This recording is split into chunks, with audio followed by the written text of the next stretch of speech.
Hello guys! Yan. Gagaya tayo ng malunggay. Yan.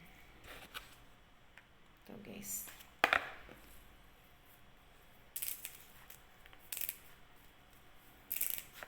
Prepare lang natin para anytime kung mayroon tayong igugulay na ulam na lalagyan natin siya ng malunggay. Nakagayat na siya kasi pag hindi mo siya hinimay-himay guys, naglalaga siya, maghiwa-hiwalay. So, kailangan pag kinuha mo siya, yan, ilalagay mo na siya sa rep. Pero himay-himay mo muna siya. Oo. Para, ayun, maayos. Tsaka mabilis lang siyang gamitin. Hindi ka na mahihirapan kasi nakahimay-himay na siya.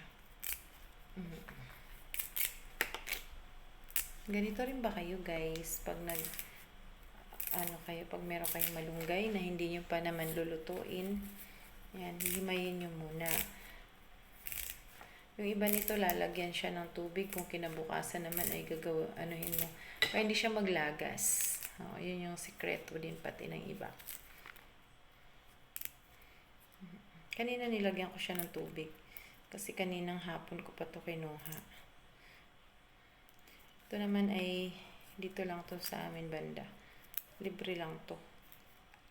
Ang daming malunggay sa amin doon sa dulo. Yan.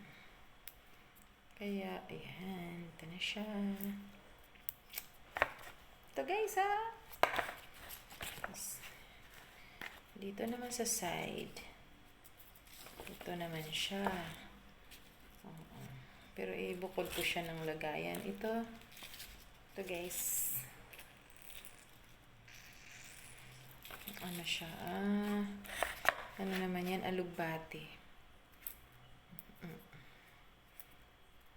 Kahit anong gulay guys, basta mga dahon-dahon na green yan, masustansya yan.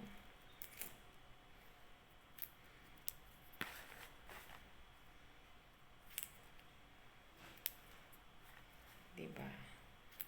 So, kailangan lang natin siyang himay-himayin isa-isa para hindi siya matigas.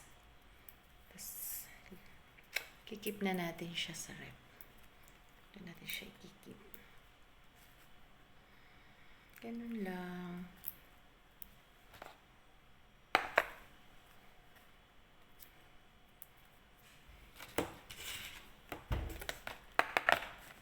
Nakaisang ganito rin tayo guys. So, isang tago na siya.